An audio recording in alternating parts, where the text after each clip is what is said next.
Pessoal, vamos a aula de tudo, vocês receberam aí, né? Os slides? Então, a aula de tudo, são apoios de monoplasia da sua renal. Não tem muito que na verdade, de todas essas neoplasias, tem duas que são importantes. Eu excluo para estudar, depois eu instalo de novo, é uma confusão mesmo. Eu falei, eu vou me libertar, não consigo. Como vai ficar sabendo a vida dos outros?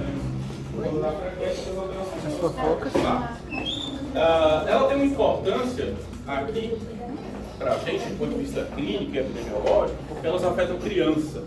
São neoplasias comuns em criança. Então, pra vocês terem ideia, o neuroblastoma, que é uma neoplasia que pode acontecer também, está na boca. Cala a boca. Fala mais que a boca. Ela é muito comum em crianças abaixo de 4 anos de idade. É uma neoplasia maligna, tem um potencial agressivo. Tá?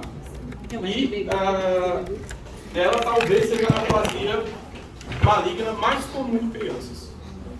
Então ela tem uma importância relacionada a isso. A outra importância dessas neoplasias, a importância clínica dessas neoplasias, é que elas, por conta de se tratar de um órgão endócrino, elas acabam podendo levar, na verdade, algumas alterações hormonais. Tá? Então isso pode acontecer. Nem sempre isso acontece, mas pode acontecer. Para começar, a gente vai falar de uma alteração tumoral da suprarrenal, que nem é um processo neoplásico.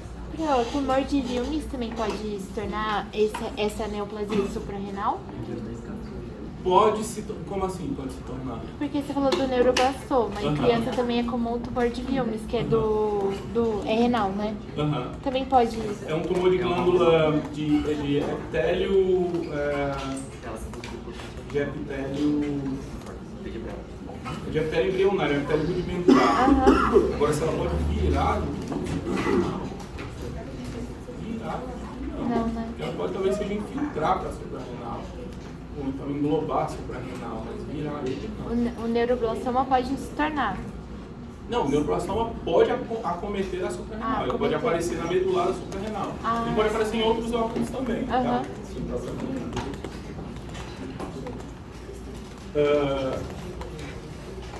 O primeiro deles é o mielolipoma. Tá? Esse mielolipoma nem um processo neoplásico é. Tá? Se achava que fosse um processo neoplásico, aí depois se discutiu e se verificou, não é um processo neoplásico. Então hoje ele chama de pseudoneoplásico. Na verdade ele é um processo hiperplásico da adrenal. Tá? É um processo que surge, proliferativo que surge, e aí é interessante porque nós não temos adipócitos na suprarrenal, tudo bem? Qual? Não, dentro dela. Dentro dela nós não temos. Sim. Ao redor dela, sim. Importante é ao redor do vinho também, tudo mais. Mas dentro nós não temos adipócito. Por algum motivo, que não se sabe exatamente qual é esse motivo, inclusive eu procurei bastante, porque imagino que alguns vão se perguntar qual era o motivo desse aparecimento, mas eu não achei essa resposta, eu acho que eles não têm essa resposta. É que algumas células, que também não se sabe quais são elas, mas que estão presentes na suprarrenal, elas sofrem processo metaplásico. Muito provavelmente essas células estão relacionadas ao estroma, a estrutura arquitetural da suprarrenal. Então elas sofrem um processo metaplásico e se transformam em adipócitos a partir de então. E esse adipócito, então, ele ganha capacidade proliferativa hiperplásica. Então, eles começam a proliferar. Esse processo proliferativo ele pode ser mais lento, pode ser mais rápido, mas volto a falar, não é um processo neoplásico. Não há mutação para que esse processo de proliferação aconteça. Nenhuma mutação houve. É simplesmente um estímulo que é dado de forma externa para que essas células que sofreram metaplasia comecem o processo proliferativo delas. Remover o estímulo, o processo proliferativo cessa e às vezes essas células até acabam por morrer. Tá? Mas qual é esse estímulo? fatores de crescimento são liberados ali, porque também não se sabe exatamente porquê, mas é isso, são liberados e essas células começam a crescer. Tem outra coisa interessante também relacionada à suprarrenal, é que, no geral, não precisa estar relacionada a esse processo proliferativo, a suprarrenal ela é um órgão hematopoético, por natureza. Então, fora a medula óssea, nós temos o pulmão, o baço e a adrenal, que tem capacidade de produção de células sanguíneas. Basta o indivíduo ter, por exemplo, um quadro anêmico severo, que o pulmão, o baço e a suprarrenal começam a produzir sangue para ele. Claro que a quantidade de sangue que um adrenal produz não vai dar para fazer muita coisa. Você tem toda a estrutura de medula óssea tentando produzir sangue, não sei o quê, às vezes com precursores ali proliferando, tentando produzir sangue e às vezes não é suficiente, imagine a adrenal. Mas isso já acontece de forma talvez fisiológica na adrenal, tá? Esse processo ele já acontece ou pode acontecer. Vai depender da situação pela qual esse paciente está passando. Então, o que vai acontecer aqui nesse mielolipoma, pelo próprio nome, a gente tem ideia. Mielo, medula, lipoma. Não bastasse essa alteração de surgirem então adipócitos metaplásmicos ali, que iniciam o processo proliferativo. Entre esses adipócitos, a gente vai ter células precursoras hematopoéticas. Então vai ter um monte de células blásticas proliferando e produzindo sangue. Tá? Por isso o nome mielolipoma. Qual é a alteração que isso leva? A alteração é mais relacionada ao processo compressivo. Como ele cresce, a adrenal não é um órgão que tem células epiteliais que estão em constante processo proliferativo. Elas não estão. Tá? Só que ele está. O adipócito está. Ele está recebendo estímulo proliferativo, não é? Então ele está crescendo. O que vai acontecer é que esse lipoma estranho, ele começa a crescer e começa a comprimir a estrutura de adrenal. Ela não é uma estrutura encapsulada? Não é encapsulada? Então, como ela tem uma cápsula e esse tumor está crescendo dentro dela, à medida que ela vai crescendo, então aqui o lipoma, o mielolipoma crescendo, aqui a cápsula, e entre o mielolipoma e a cápsula a gente tem o tecido normal de adrenal. Quando ele vai crescendo, vai havendo compressão do tecido normal contra a parede, contra a cápsula dela. E o que acontece com esse tecido? Morte necrótica, morte isquêmica, uma necrose isquêmica.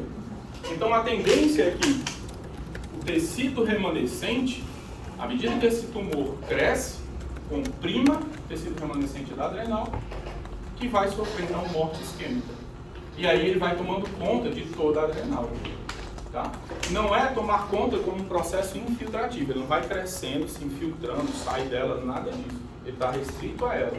O problema é que à medida que ele cresce, ele não tem tanto espaço por conta dessa cápsula que reveste a adrenal, então vai haver um processo compressivo, um processo isquêmico ali, levando à morte dessas células. Seja da zona glomerular, fasciculada, reticulada, seja de onde for, no geral. Tá?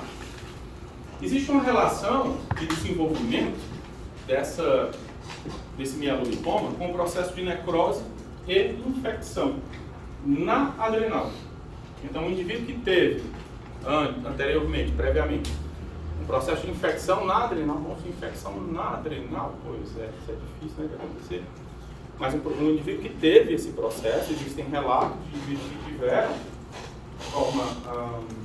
alguns casos, né, não só um, mas alguns casos de indivíduos que tiveram um processo de necrose, muitas vezes relacionado à alteração vascular dessa adrenal, e infecção dessa adrenal, e depois, tardiamente, desenvolveram um mielolipoma. Então, pode ser que exista uma relação dessas alterações necróticas e inflamatórias da adrenal com o desenvolvimento do mielolipoma. Mas o mecanismo não é bem explicado, até porque isso aqui nem é uma informação definitiva. Talvez exista uma correlação, dados relatos de casos que nós temos, mas isso também não é definitivo. Essas lesões elas são solitárias, ou seja, um único nódulo em um única adrenal. 2 a 3 centímetros. A adrenal humana, ela mede isso aqui, ó. Ela tem em torno de 10 gramas, cada 10 gramas. É um negocinho bem pequeno, tá? exerce uma função super importante, mas é uma estrutura muito pequena. Então, esse nódulo de 2 a 3 centímetros, o crescimento dele, fica fácil de entender como o crescimento dele leva à compressão e leva à perda de estrutura e de parênquima dessa renal por processo compressivo por necrose isquêmica. Tá? O tecido hematopoético é o vermelho ali? Eu já vou mostrar. Na próxima foto eu mostro, tá bom? Mas aí fica no meio da Pode fica mandar. no meio do tecido adiposo ali. Isso tudo aqui em amarelo é tecido adiposo. Isso, aí é hemácia, não é? Hemácia, leucócito, precursores de leucócitos, fica entre as células, entre os adipócitos. Ó, vamos já mostrar, mais fácil. Isso aqui, ó, isso são os adipócitos, tá? O adipócito não é uma célula grande, gordinha, cheia de gordura dentro dele, não é assim que ela é? O núcleo dela é jogado para a periferia, certo? Olha aqui o núcleo, ó. Tá? É um núcleo pequeno que é jogado para a periferia. A gente tem essa estrutura que é um vacúolo único, normalmente, repleto de lipídio. Quando a gente faz o corte histológico, a gente corta essa célula. E a célula está aqui gordinha, ela foi cortada para tirar a lâmina. Tudo bem? Depois, esse material, essa lâmina, ela passa em álcool, em solução de álcool durante o processamento. E o álcool ele é desengordurante. Então a gente nunca consegue ver a gordura. Você vai ver a célula, o adipócito. Aqui está ele, ó. Isso tudo é ele. Tá? E se fosse tridimensional, ele viria assim, ó. Foi cortado, ou seja, o citoplasma dele foi exposto, o citosol foi exposto. Quando a gente passa no álcool, o álcool remove essa gordura de dentro. Então o que a gente vê é só o espaço que antes era ocupado pela gordura. Tá? Por isso que a gente não vê nada. Só vê espaço vazio. E aí, entre cada uma dessas bolas vazias é um adipócito, tá? Entre os adipócitos, ó, como vocês veem, nós temos as células precursoras. Tudo bem? Que também estão em processo proliferativo, hiperplásico, também em processo hiperplásico, isso aqui, da mesma forma.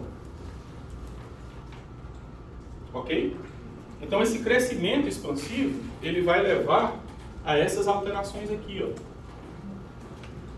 Você estava perguntando. Então, à medida que ele vai crescendo, ele primeiro comprime o tecido da glândula suprarrenal, que começa a morrer também. Depois, ele continua crescendo, olha a cápsula como se torna espessa, ó. Ele continua crescendo, então o que vai acontecer é que o processo de isquemia passa a comprometer a estrutura da própria formação. Então ele não tem mais vascularização, aliás, ele tem vascularização, mas como esse crescimento continua a acontecer, existe uma cápsula que envolve isso, que segura firmemente, a pressão interna aumenta demais, compressão de vaso. Então você tem focos de necrose, que muitas vezes são acompanhados também de hemorragia. Eu tenho um vaso, que era mais calibroso, foi comprimido, se tornou menos calibroso, o volume de sangue, a perfusão diminui, as células que estão lá ao redor necessitam desse sangue, da nutrição, né, que esse vaso oferecia, elas começam a morrer. Então você tem um processo de morte local, que faz com que o próprio vaso também necrose. E aí você tem ruptura desses vasos, causando o processo hemorrágico, que são essas manchas avermelhadas que a gente observa. Então isso tudo amarelado é adipócito proliferando, com as células hematopoéticas permeadas a esses adipócitos, e as áreas avermelhadas são as áreas de necrose e hemorragia decorrentes do crescimento expansivo do tumor. Tudo bem? É isso que acontece aqui, por exemplo. Ó, o tumor. Aqui nós temos, onde será que é centímetros aqui? Eu acho que centímetros deve ser isso aqui, né? Polegada, é. Maior polegada, menor centímetro. É isso? Não, é menorzinho. Maior é polegada. Nossa, mas 17 centímetros é muito bom. Acho que é milímetro. Foi aonde chamou? O que causa você ter, porque como é um tumorzinho assim que cresce de gordura, né? O que gera isso aí, esse acúmulo de gordura? O que gera? É só o fato A maioria de dos- engordar? Ou Não, tem nem relação. Tem pessoas, inclusive pessoas mais velhas, que são, estou falando de coma subcutâneo mesmo, tá? Meu cachorro. É, cachorro tem muito. A gente vai fazer a histologia lá, sai Só gordura. só gordura. É assim mesmo. Ele é muito comum em pessoas também, você tem pessoas, inclusive, super magras que têm lipoma. Então, assim, não está relacionado diretamente à obesidade, excesso de peso, nada disso, não. É, na verdade, uma alteração proliferativa que, na maioria das vezes, nem neoplásica é hiperplásica, pessoal. É hiperplásica. O problema dele é quando ele cresce em determinadas regiões, que ele causa compressão de órgãos. Então, quando ele é intra-abdominal, quando ele é intratorácico, ou mesmo quando ele é mais superficial, ele cresce demais. Aí, com o tempo, pode ser que ele se torne mais infiltrativo. Isso é genético? Tem uma fundamentação genética, mas não somente. Você pode, inclusive, adquirir um processo desse proliferativo, talvez relacionado mais ao receptor de fator de crescimento. Porque, assim, na maioria das vezes, para ocorrer do lipoma, tanto aqui na suprarrenal como no lipoma subcutâneo, o processo é hiperplásico, ou seja, é uma responsividade ao aumento do fator de crescimento para qual ele responde. Porque não tem mutação. Nem aquele processo de iniciação, de promoção, aquilo nem acontece. Porque ele nem chega acima da neoplasia benigna. Na maioria das vezes, ele é só um processo hiperplásico mesmo. Se a gente conseguisse, por exemplo, definir qual é a proteína, qual é o sinalizador que está fazendo ele crescer, e removesse isso, talvez ele até desaparecesse com o tempo. Ou pelo menos parar de crescer. O processo hiperplástico não vai ter nada a ver com GH, Não necessariamente. Não. Então aqui, ó, ele e aqui a área de necrose. Olha a área de necrose, como é que está isso? Tá, isso tudo decorrente do processo de crescimento desse tonsil e leva ao aumento da pressão e compressão da própria estrutura tumoral depois. Tá? Porque ele tem que responder aqui a essa cápsula, tem que respeitar essa cápsula que está fibrosa e está mantendo ele no lugar. Tudo bem? É infarto vermelho? É infarto vermelho. Porque como a gente tem ruptura, necrose, ruptura desses vasos, derramamento sanguíneo depois, pode até se iniciar como infarto branco, mas depois ele vira infarto vermelho. Como acontece em todo lugar, na maioria das vezes. Tá? Agora a gente vai falar, pessoal, dos nódulos adrenocorticais. Esses nódulos, a gente fala de forma generalista, o livro inclusive separa, tá? O Bogliolo está até melhor para estudar isso do que o Robbins. O Robbins está bem mais curto. É um dos tumores que o Robbins não fala. Mas esses nódulos adrenocorticais, por que ele fala primeiro nódulos adrenocorticais, aí depois ele separa e vai falar do adenoma e do adenocarcinoma?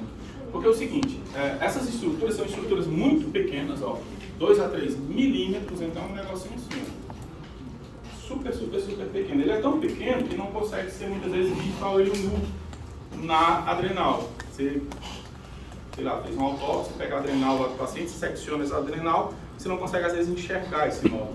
Então ele não aumenta, não altera a morfologia dessa adrenal. E aí o que acontece é que muitos desses nódulos, olha só como ele é pequeno, ó. Microscopicamente é isso aqui, ó. Microscopicamente é isso. Então, o adrenal que é desse tamanho aqui, a gente está vendo ele microscopicamente, esse aqui tem menos de 1 milímetro de tamanho, é super pequeno. Tá? O que é que acontece? A gente não sabe se esses nódulos, eles são hiperplasias ou são processos neoplásicos benignos ainda. Tá? Não dá para saber. O que se sabe é que eles são frequentes, que indivíduos mais velhos têm uma quantidade muito grande deles. Eles muitas vezes são múltiplos, tá? E acometem as duas adrenais, as duas, tá? E aí, o que é que a gente pode esperar? Normalmente, quando o indivíduo é mais jovem, e eles são pequenos, bem pequenos, não são detectados clinicamente por nenhum exame de imagem, e aí, se ele for um processo hiperplásico, ele se mantém como está. Até esse indivíduo envelhece, morre, podem aparecer outros nódulos, mas ele normalmente não aumenta de tamanho. Agora, se for um adenoma que está surgindo ali, que está progredindo com relação ao seu crescimento, aí ele surge com uma estrutura muito pequena, obviamente, vai proliferando, e à medida que o tempo passa, ele vai crescendo. Ganhando corpo, ganhando cada vez mais célula, do processo proliferativo criativo, e vai se tornando cada vez maior. Tá? Mas inicialmente, quando ele está nessa fase aqui, de uma estrutura muito pequena, eles são achados achados de autópsia. Porque nem em exame ultrassonográfico, por exemplo, isso está detectado, porque é ínfimo o negócio. Tá? E ele é tão pequeno também que, na maioria das vezes, eles são afuncionais. São afuncionais. Eles não vão levar esse paciente a desenvolver sintomas relacionados à produção de hormônios. Na maioria das vezes, eles se localizam na zona fasciculada. Então, se essas células são células hiperplásicas e hiperplásicas, são bem diferenciadas ou pouco diferenciadas? Hã? Bem diferenciadas. Então, a gente espera que ele produza ou não cortisol? Sim, não é? Mas eles são tão pequenos que isso não leva a alteração sistêmica. Isso não leva a uma elevação significativa dos valores do cortisol. E uma das coisas que foi observada mais recentemente é que muitas vezes eles não são responsivos, e também não existe uma justificativa para isso, mas muitas vezes a estrutura de nódulo, mesmo que seja um processo hiperplásico, tá? A estrutura de nódulo não é responsiva ao ACTH. E aí, o próprio Bogliolo, ele fala que quando você remove esse nódulo daqui, aliás, essa adrenal, aí você coleta essas células vivas, leva para o cultivo. Então, eu tenho condições lá, numa garrafinha, coloquei essas células lá dentro, coloco o fator de crescimento para elas crescerem, induz o processo proliferativo, aí eu dou nutrição, oxigenação, calor para ela e ela se mantém viva dentro daquela garrafinha. Tá? Chama cultivo celular. Quando a gente coloca a CTH lá na garrafinha, essas células respondem. E começa a produção de cortisol na garrafa. No ser vivo, ela não responde. E aí não há produção de cortisol. Então eles podem ser afuncionais ou funcionais. O não funcional, por mais que a gente induza, mais que a hipófise lá produza, a CTH mandando produzir cortisol, essa estrutura nodular não produz cortisol. Quando ele é afuncional. Quando ele é funcional, ele produz, mas o tamanho desse nódulo e a quantidade de células que tem aqui produzindo não é suficiente para que você tenha alteração sistêmica desse indivíduo. Tudo bem? Então, na maioria das vezes, você não tem hipercortisolismo. Não tem nesse paciente, tá? Tudo bem? Você quiser falar alguma coisa. Por isso que não tem aumento da funcionalidade desses órgãos. Só se esqueci alguma coisa.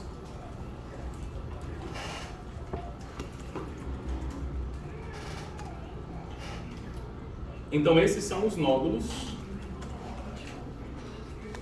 pequenos, bem pequenos, que a adrenal pode apresentar e que, quando são hiperplásicos, acompanham o indivíduo por toda a vida dele. Quando são neoplásicos, que são adenomas, eles se desenvolvem além disso aqui. Então vão crescendo gradativamente até que se torna um nódulo bem grande.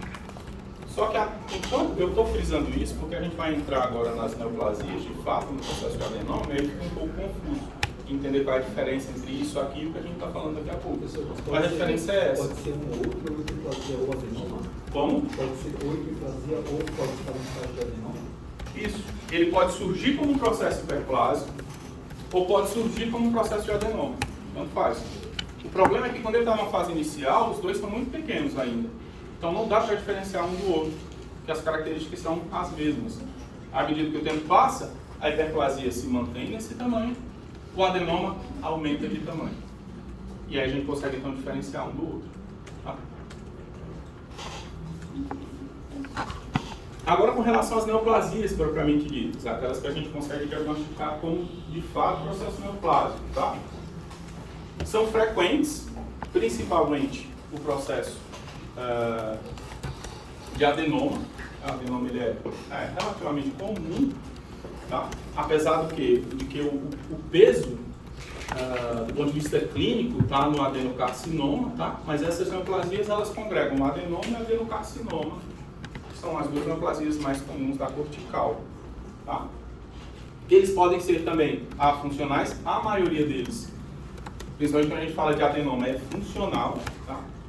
Os adenocarcinomas, por serem neoplasias que perdem diferenciação, a gente pode ter eles funcionais, podemos ter eles afuncionais. Vai depender do grau de diferenciação da neoplasia. E a depender da zona que é acometida, glomerular, fascicular, a gente vai ter alterações clínicas diferentes. Vai depender se ele produz, se essa célula é bem diferenciada, produz ou não hormônio, e vai depender de qual zona é acometida, para que a gente tenha os sinais e sintomas clínicos dessa formação tumoral, certo? Então, tem 2 tumores que são relativamente comuns na medula, que é o neuroblastoma e o feopromocitoma. Tá? Esses aqui são só de corporal. Isso. Ó, o que é que a gente pode ter? Isso. Uma produção exacerbada de aldosterona. A gente pode ter produção exacerbada também de cortisol e de hormônios sexuais, estrógeno, testosterona. E aí isso pode levar a uma virilização na mulher ou uma feminização no homem. Vai depender do tipo de hormônio que vai ser produzido. Tá? Essa mutação de arginina para histidina? Ah, tá. Então tem arginina, só de... Não, é outra coisa. É outra coisa. Esse tipo de formação ele é muito comum e quando a gente compara com o resto do mundo inteiro, a região sudeste aqui do Brasil, ela tem 10 a 15 vezes mais casos de neoplasia de adrenal, no córtex adrenal, do que os parâmetros internacionais.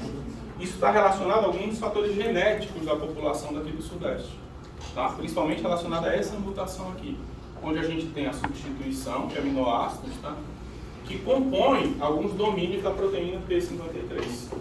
Então,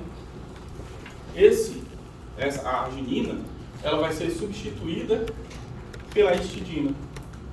Então essas pessoas, elas carregam essa alteração, que não inativa completamente a proteína, a P53, mas ela atua nessa proteína, fazendo com que haja uma diminuição da capacidade funcional dela e favorece a ocorrência de processo neoplásico, então, na cortical dessa adrenal. Tá? É simplesmente uma alteração Posso falar? É uma mutação com sentido, né? Não, o quê? É uma mutação com sentido. Sentido é. Não é sem sentido, não. Você não ia produzir aminoácidos. Então, ela, na verdade, é um processo de mutação que leva simplesmente à alteração de base nitrogenada, né? E codifica outro aminoácido. Sim, ela continua com função, da mesma forma.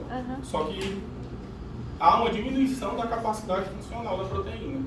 Sabe? Do ponto de vista de controle ou diminuição da capacidade de mutação. Ela permite mais, passa a ser mais permissiva, seria mais ou menos isso. Tá? E aí, essas populações daqui do Sudeste, elas passam a desenvolver muito mais esse tipo de neoplasia. A gente fala que ela tem uma distribuição bimodal, tá? Quando são 2 idades. 2 faixas etárias que desenvolvem com maior frequência o processo neoplásico. Então, ó, até 5 anos de idade, é a primeira faixa etária, e a segunda faixa etária entre 40 e 50 anos. Ela pode ser adquirida também. Tá? Na maioria das vezes, principalmente quando são crianças até 5 anos, essas alterações elas são congênitas relacionadas à atuação efetiva da P53, tá? São congênitas, mas quando acomete adultos, na maioria das vezes é um processo que vai adquirir, de fato. Tudo bem? O quê? Porque, então, tem. Porque essa população ela tem essa mutação, essa alteração que leva à substituição desse sinal. Não faço ideia do que seja relacionado a isso. Eu sei que é uma coisa relacionada a italiano. Aqui só tem isso é que eu tenho. Acabou pra você. Tá? Isso aqui, ó, a gente está falando das neoplasias adrenocorticais no contexto geral. Agora a gente fala dos adenomas. Tá? Os adenomas. Adenoma, processo proliferativo epitelial benigno, tá? Pelo próprio conceito do nome. Então o que acontece? São nódulos únicos, Eles normalmente são bem redondos, bem arredondados, e eles podem crescer um pouco mais, ó, 2 a 4 centímetros. Na maioria das vezes, esses adenomas, na maioria eles são produtivos, são funcionais. Então eles produzem hormônios. A depender de qual foi a célula que originou ele vai produzir alguma substância que vai levar a algum tipo de alteração. Tá? Eles são compostos, em sua maioria também, por células claras, e elas são, ó, de forma bem chamativa, mais vaporizadas. E aí, nesses vapores, se verifica que elas têm uma grande quantidade de lipídio. Elas acumulam lipídio, muitas vezes não há metabolização desse lipídio, mas ela acumula esses lipídios dentro desses vapores.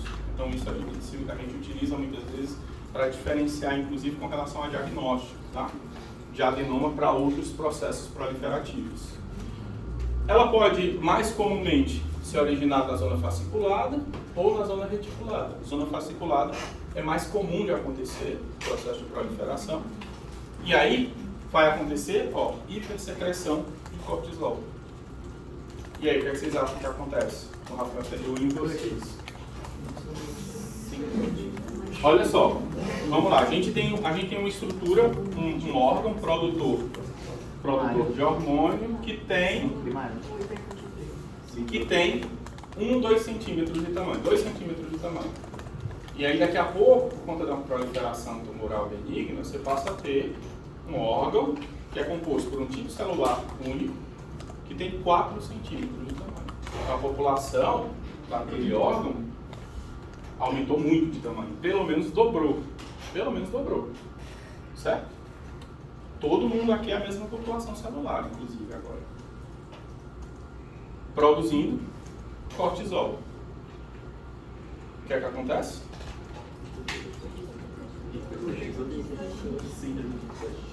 Certo. E com relação, por exemplo, às células... Não. O contrário. O eixo vai ser inibido, exatamente. A gente vai ter inibição de eixo, não é? Tudo bem? Exatamente. Então você vai ter supressão da liberação de ACTH por inibição do eixo. Então você tem uma quantidade de cortisol elevada. Precisa haver estímulo para a produção de mais cortisol? Não. E aí o que é que vai acontecer com a população de células da zona fasciculada remanescentes dessa glândula? E da contralateral? Atrofia. Então, no geral, a zona fasciculada vai atrofiar. Tá? A zona fasciculada da própria glândula, que tem o nódulo, atrofia, e da glândula contralateral também. Porque você não tem mais estímulo de ACTH para produção de cortisol. Não há necessidade de manutenção dessa população, que já está tendo, inclusive, uma produção acima da normalidade, acima do normal. Tá? Ela pode ocorrer também, ó, acometendo a zona reticulada. E aí, quando ela comete essa zona, caracteristicamente, a gente tem um outro tipo de adenoma, um tipo especial de adenoma, que a gente chama de oncocitoma. Ele vai exercer também uma função parecida, só que o que vai acontecer aí é que ele vai produzir uma quantidade de hormônios, pode ser variada essa quantidade de hormônios, vai depender também. Mas esses tumores aqui, eles estão relacionados, uma característica básica deles é que eles têm uma quantidade muito grande de mitocôndrias no citoplasma.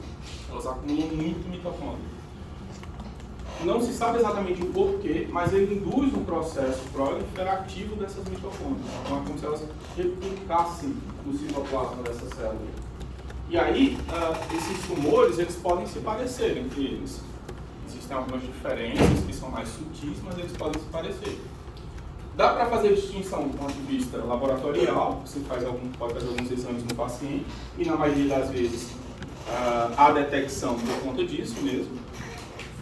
O indivíduo começa a ter alterações relacionadas a algumas síndromes, e aí procura o médico, faz alguns exames, dosagens hormonais, e descobre que tem alteração. A partir disso, ele pode então fazer exame ultrassonográfico, fazer exame de imagem, e descobre então a lesão tumoral, que é grande, então facilmente notável, lá na adrenal, tá? Mas do ponto de vista microscópico, a gente consegue fazer diferenciação entre eles por conta das características morfológicas dessas células. Aqui ela vai se apresentar mais vacuolizada, aqui ela apresenta um citoplasma mais denso, sem vacúolos. Vai ter atrofia reticulada? Não, reticulada não. Não necessariamente você vai ter atrofia aqui. Aqui não necessariamente. Aí eu vou ter o aumento de androgênio? De quê? De androgênio? Sim, você vai ter alteração potencial sexual. Se eu pegar um tumor fasciculado, eu vou ter um cara com um de cortisol alto. Se eu pegar um cortisol reticulado, eu vou ter um paciente com Virilização. sintoma de efeito androgênio. Isso. Agora, não necessariamente, né, Rafa? Porque vai depender do tipo da quantidade, do tipo de hormônio que esse filho vai produzir, certo? Então, se tiver uma hiperprodução de androgênios, existe essa tendência de virilização. E do cortisol a mesma coisa. Inclusive, eu acho que ele vai, no caso desse hipercortisolismo, ele vai hipotrofiar as duas zonas, né? Porque tem uma certa sensibilidade dessa zona reticular também ao ACTH. Então, quando ele mide o eixo e o ACTH para de ser produzido, as duas vão hipotrofiar. Tá. E o que ele pode fazer, então, no caso do oncocitoma, é levar a diminuição, a hipotrofia gonadal. Mais no caso do homem, né? Do homem. Agora, também precisa ter uma quantidade grande de talvez, principalmente no caso do homem, né? Uma quantidade muito maior de testosterona sendo produzida aqui, para que você tenha inibição, né? Então a característica aqui, pessoal, é essa quantidade de mitocôndrias que esse tumor vai ter. Isso não é visto microscopicamente, tá? Você vê uma estrutura mais densa do citoplasma, só que existe um exame imunohistoquímico que você faz para diferenciar os tumores. Aí você precisa fazer para verificar qual tipo de tumor é. Ah, mas não é só verificar de que zona ele está partindo? Não, porque quando ele cresce e fica desse tamanho, ó, você não tem mais essa referência. Acabou a referência. De que zona partiu. É tudo a mesma coisa agora, tá? E você pode ter também um outro tipo especial, que é o adenoma negro. Que ele tem esse nome porque ele é escuro, ele tem uma coloração, na verdade não é negro, ele é castanho escuro, ele é marronzado. Isso se dá devido à grande deposição de lipofucsina. Lembra da lipofucsina? Lembram dela? Vocês viram na semana passada. Acho que foi o Rafael que deu essa aula, não foi? De pigmentação patológica? Ele tem carvão. Não, calma. Aí é outra coisa. Exatamente. Que está relacionado à oxidação de gorduras, ao estresse oxidativo. Tá? Então ele é um pigmento de velhice. Quanto mais velho o indivíduo é, mais ele acumula, porque ele é um pigmento que, uma vez depositado na célula, não sai mais dela. A célula morre, tem que morrer para ele desaparecer. Tá? Então, uma vez que ele se deposita muito, por exemplo, em células hepáticas, e aí às vezes não é tão notável, porque essas células elas vão, na verdade, morrendo, né? Mas ele se deposita muito, num local muito fácil de ser observado, é no cardiomiócito, ao redor do núcleo do cardiomiócito. E aí, como essa célula não tem essa capacidade de reposição, você observa ela lá, que é indicativo de indivíduos mais velhos, tá? Não é isso aí que usa na coloração de grãos? Não, é fucsina, claro. Aqui é lipofucsina. Parecido.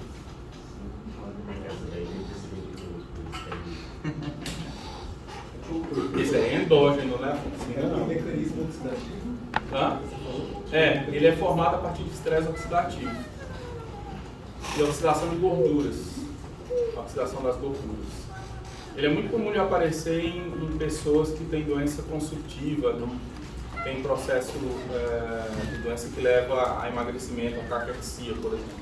Ele se acumula em órgãos e aí como ele não consegue ser degradado, ele vai permanecer lá.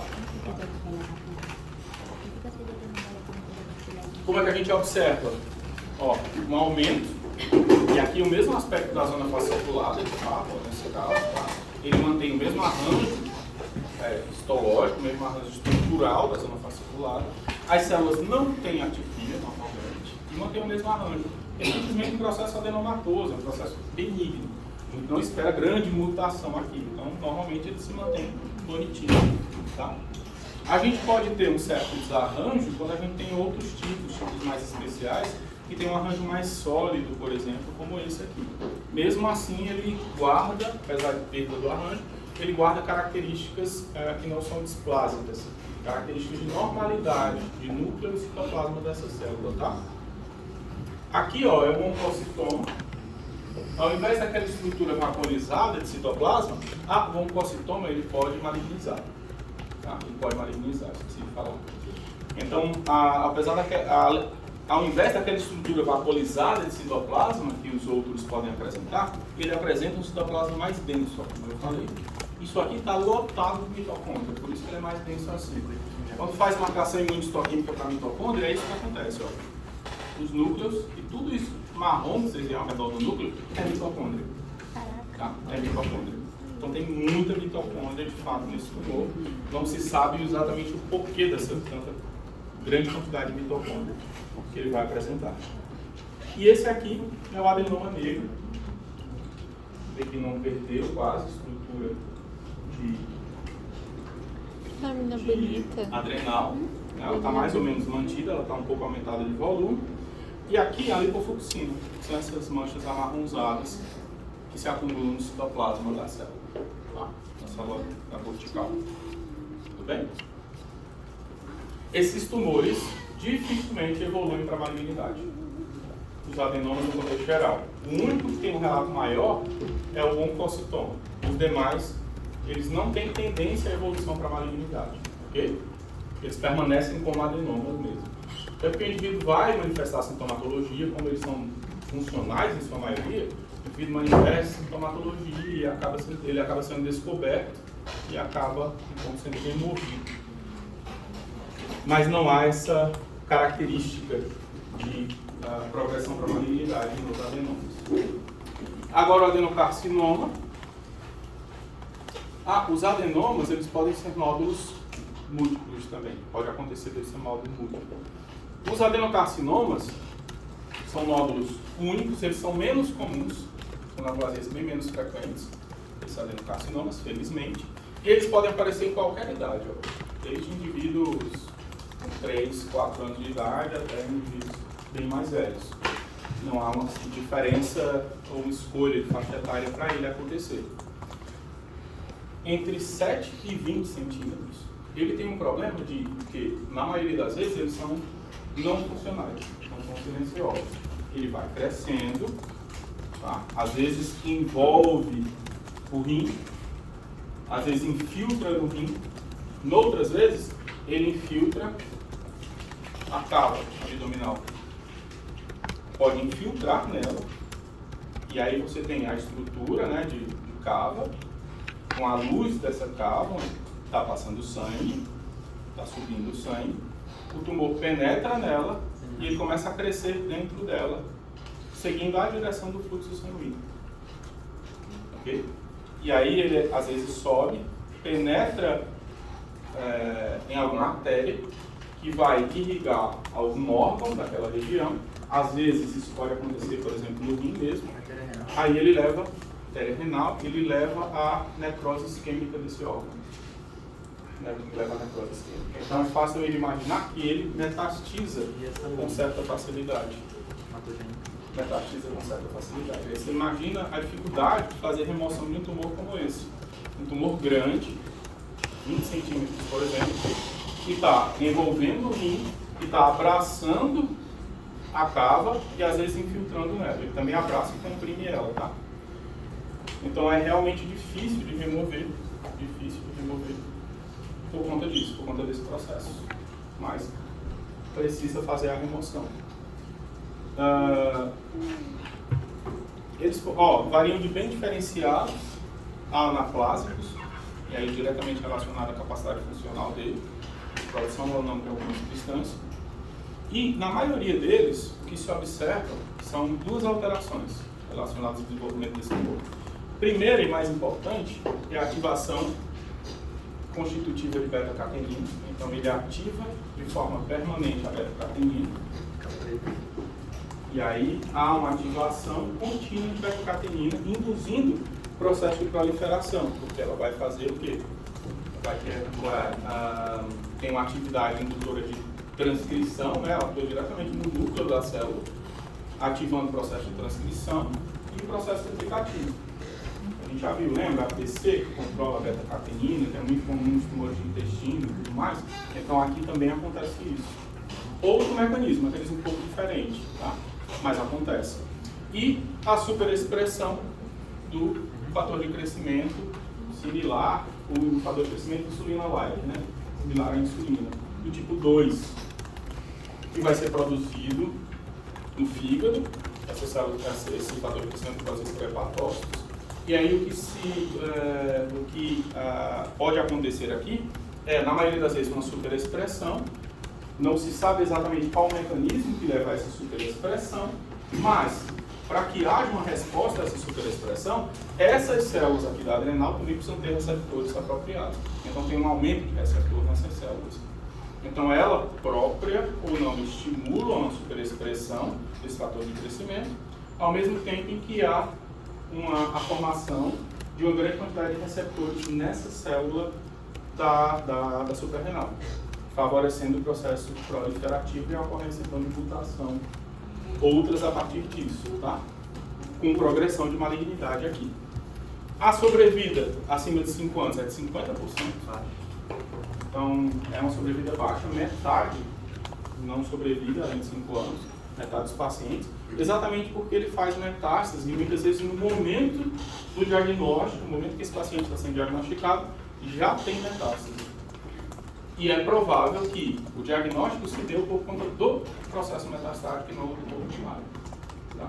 Então, ele tem um tumor no fígado que leva, sei lá, a obstrução, icterícia, ou perda de diminuição da funcionalidade hepática, ou no pulmão, ou comprimindo alguma outra estrutura. Então, na maioria das vezes acontece isso. O IGF-2 ele também aumenta a estimulação de GH ou é só o IGF-1? É só um. Só um, perdão.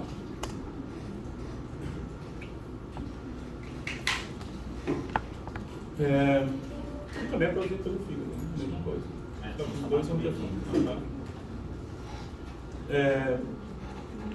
Ele é um tumor muito mais denso, há uma densidade celular muito maior, ele mantém o padrão mais vaporizado, tá? Aqui também é lipídio, que é acumulado dentro do citoplasma dessas células, mas vejam que ele perde completamente a estrutura inicial da glândula, tá? Você não consegue diferenciar muito quem é essa célula.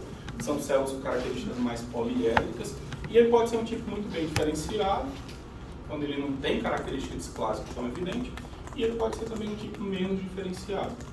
Quando você tem um aumento da capacidade, ou aliás, do processo proliferativo, um índice mitótico mais elevado, você consegue encontrar figuras mitóticas com frequência maior, e você observa também que há uma diferença, ou não há um padrão morfológico entre as células, quando a gente compara umas com as outras.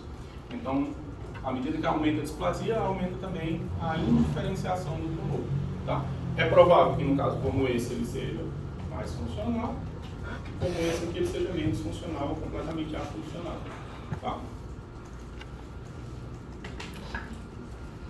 Esses adenocarcinomas, esse adenocarcinoma, na verdade, o estadiamento dele, a gente vai estadiar 4 diferentes estágios, tá? Nesses dois primeiros,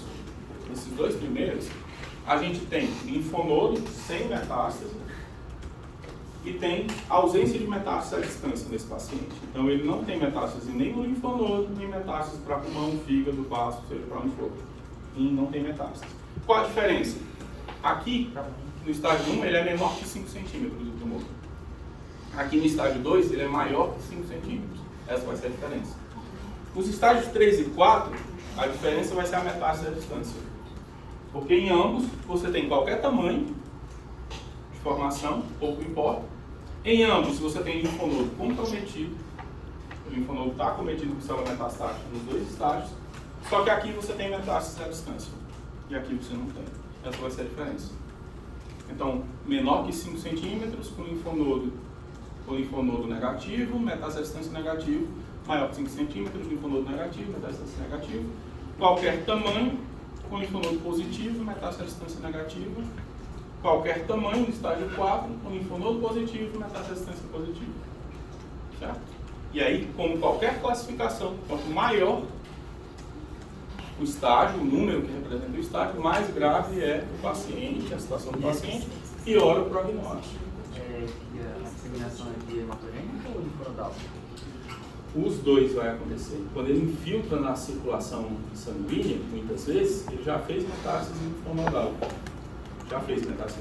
O problema da infiltração, por exemplo, na cava, é a dificuldade do transoperatório. É você fazer a remoção dessa formação, porque teoricamente você tem que abrir a cava, fazer a remoção da formação, depois fazer uma sutura dela. Então, de repente, vai ter que fazer circulação extracorpórea desse paciente e, às vezes, até colocar uma prótese também vascular nele, porque vai que tem necessidade de mover um fragmento dela, alguma coisa do tipo. Então, é algo muito mais complexo. Tá?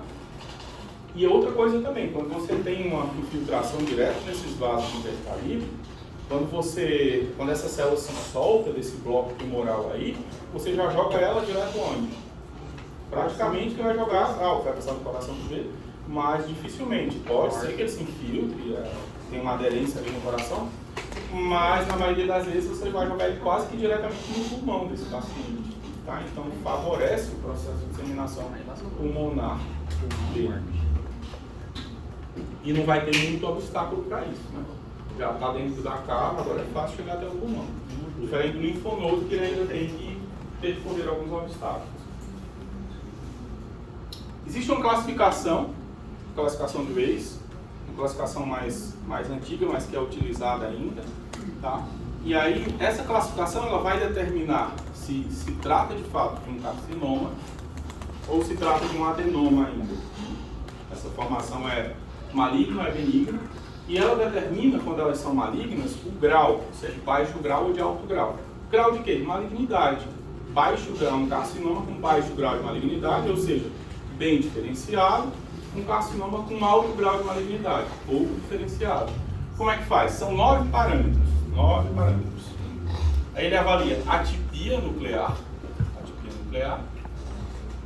índice mitótico, tá? Acima de 5 mitoses em 50 campos.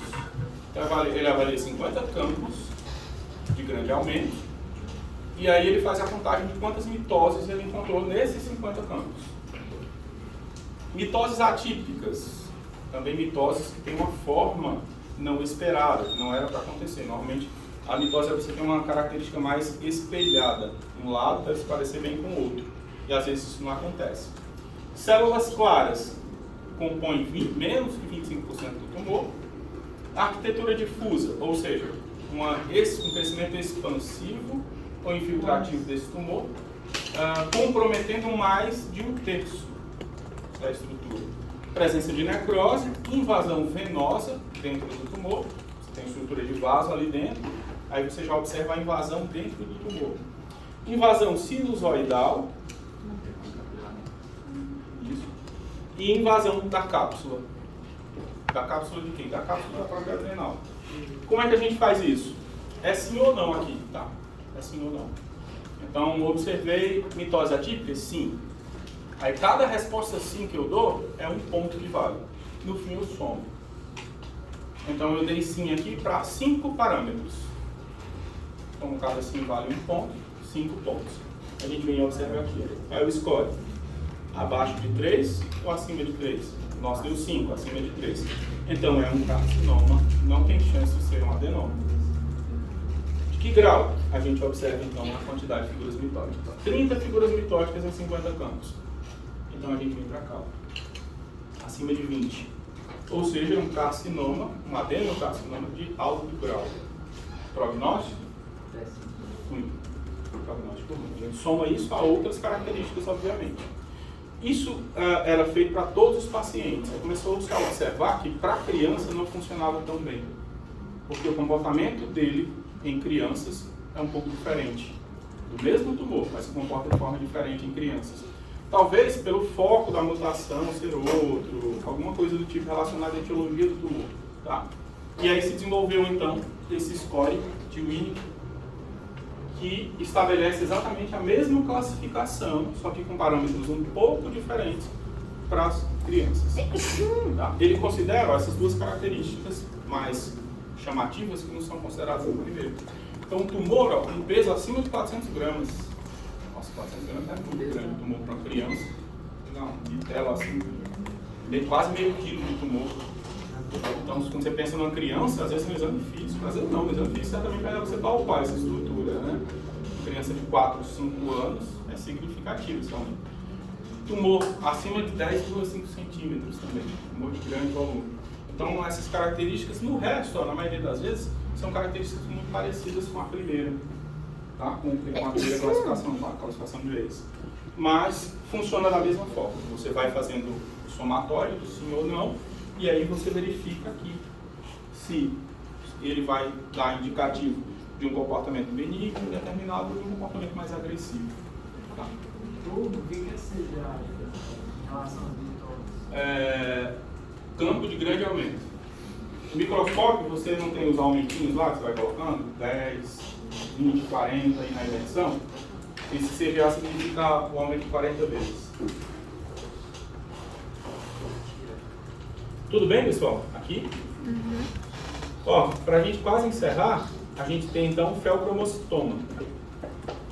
Que ele é originado a partir da proliferação neoplásica de células cromafins, tá? Esse já é um tumor da medular.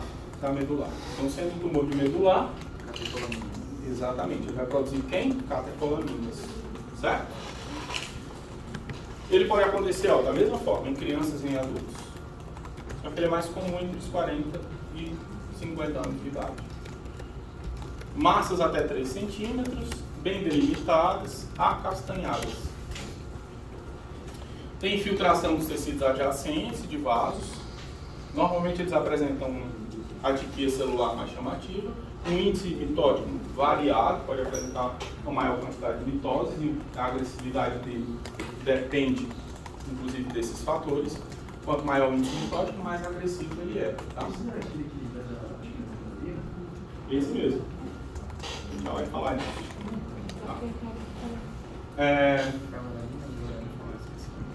Tá? Até um certo tempo, há uns 10, 15 anos atrás, eles eram considerados como feocromocitoma benigno e feocromocitoma maligno. A gente fazia distinção entre eles.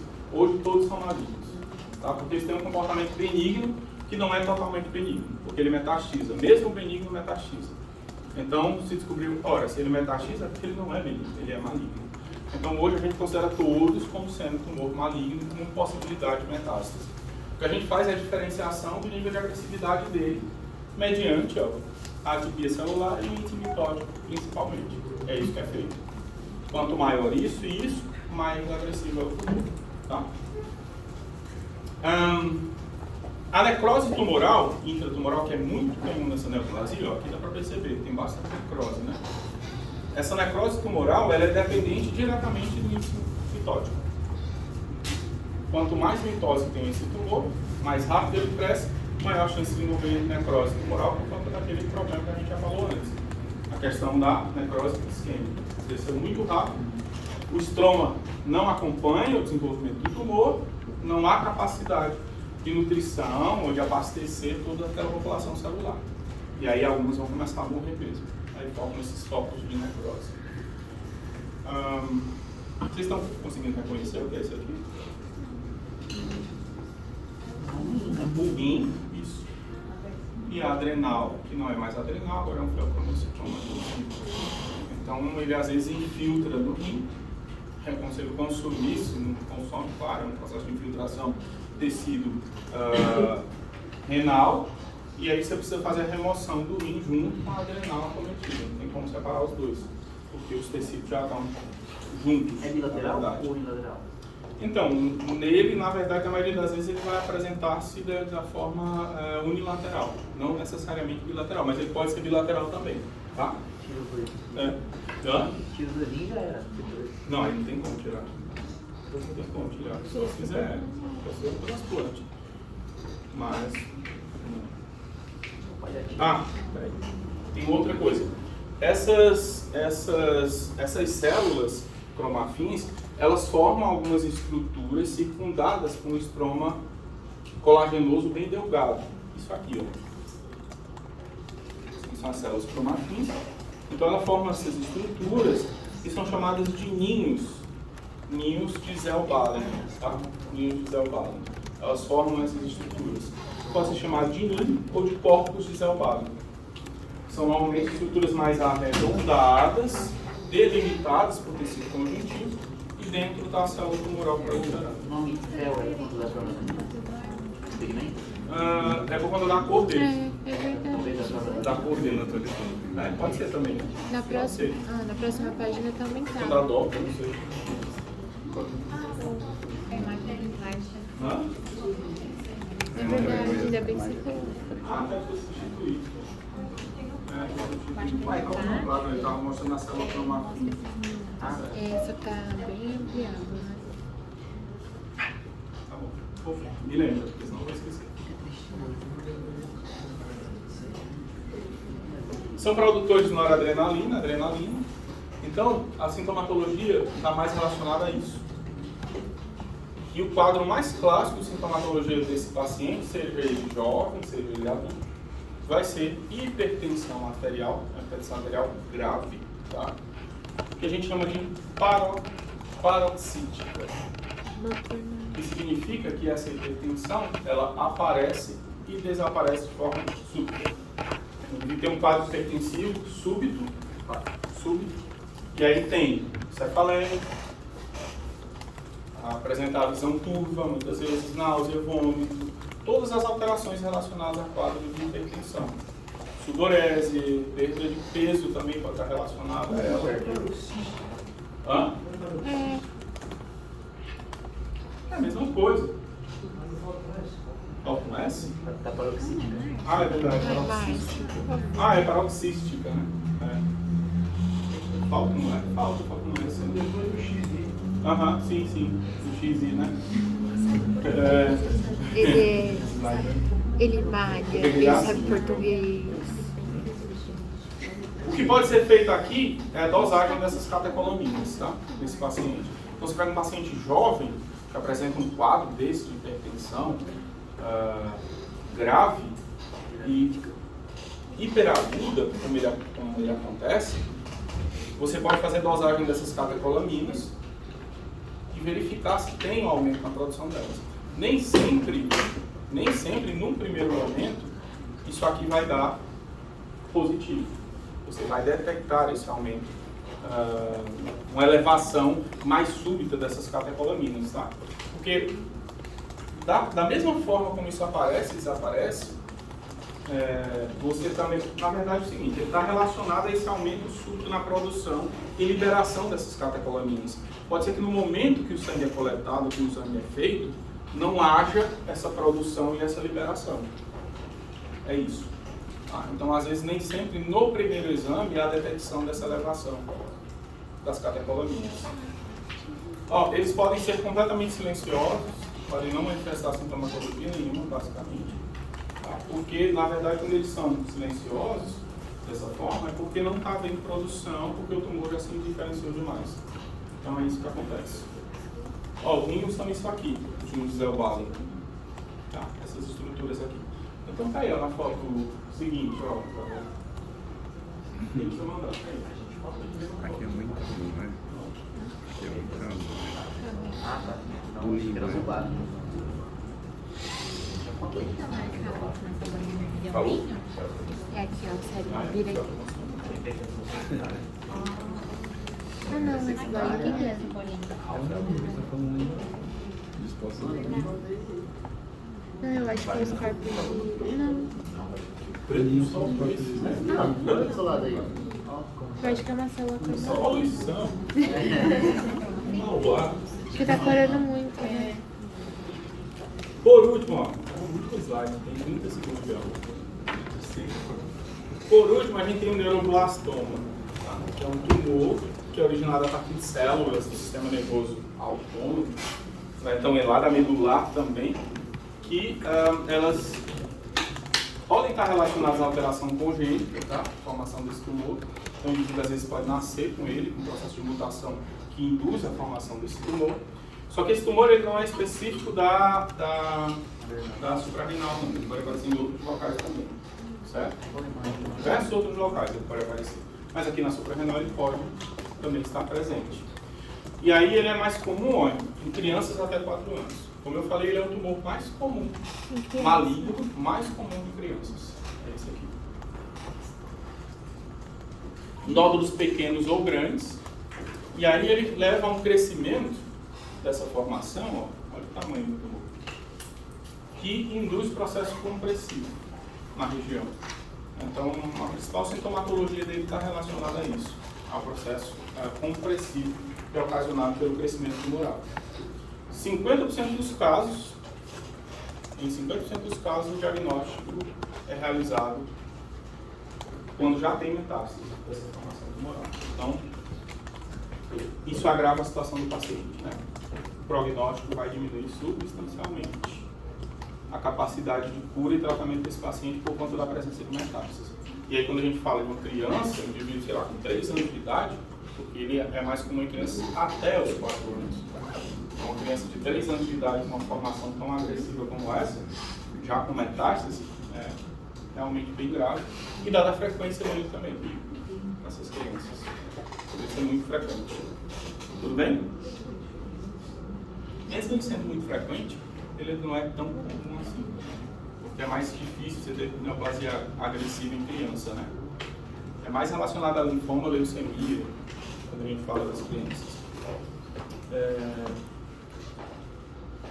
Os mais importantes aqui, pessoal, os tumores mais importantes, como eu falei, são adenocarcinoma e o feocromocitoma. Esses são os 2 mais importantes. Não só por eles serem comuns, mas pela gravidade também da ocorrência deles. Tudo bem? Vamos chamar?